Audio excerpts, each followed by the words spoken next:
गहरे जंगल में एक छोटा सा गांव था जिसका नाम रामपुर था। इस गांव में एक पुराना हवेली था जिसे सभी लोग डर के साथ देखते थे। हवेली के पास एक पुरानी कुएं भी थी जिसे कोई भी बिना डरे नहीं जा सकता था। एक रात गांव के एक लड़के का नाम विक्रम था। उसने अपने दोस्तों के साथ वहां जाने का निर्णय किया। वे सब रात में हवेली के पास कुएं के पास पहुंचे। कुएं के पास पहुंचकर विक्रम ने कहा, मुझे यकीन है कि यहाँ कोई भूत प्रेत नहीं है।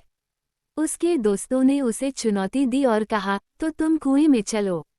विक्रम को उनकी चुनौती स्वीकार करनी पड़ी और वह अकेले ही कुएं की ओर बढ़ा।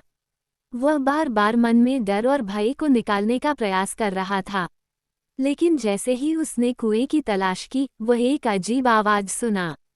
उसने कुएं के अंदर झांका और देखा कि कुआं के अंदर एक छोटी सी लड़की खड़ी है। वो लड़की बहुत ही भयानक और डरावनी थी। विक्रम के होश उड़ गए और उसने जोर से चिल्लाया। उसके दोस्त भागकर आए और पूछा, क्या हुआ? विक्रम डर से तड़पते हुए बताया, कुएं में एक डरावनी लड़की है। उनके दोस्तों ने उसे मजाक माना और कहा, तू वास्तव में डर रहा है। विक्रम ने इनकार किया, लेकिन वह अपने डर से बाहर नहीं निकल सका। अगले दिन गांव के लोगों ने उसके गायब होने की खबर सुनी। उन्होंने उसकी खोज शुरू की, लेकिन कुछ नहीं मिला। वे सभी हवेली के पास पहुंचे और वहां उन्होंने विक्रम के जूते देखे। जूतों के पास एक गहरा कुआं भी था। वे सभी कुआं के अंदर झांके और देखा कि वहां विक्रम की लाश थी। उन्होंने देखा कि वहां कुआं के किनारे पर एक छोटी सी लड़की खड़ी है, जो उन्हें डरावनी आवाज से हंस रही थी।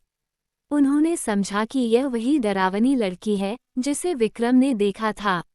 लोग चौंके हुए थे और समझे कि विक्रम को उस लड़की ने कुआं में धकेल दिया होगा। ये कहानी साबित करती है कि कुछ रहस्यमय होता है जिसे लोग समझ नहीं पाते हैं, और इससे पहले कि हम किसी अज्ञात की ओर बढ़ें, हमें इसके पीछे की सच्चाई को जानने की जरूरत होती है।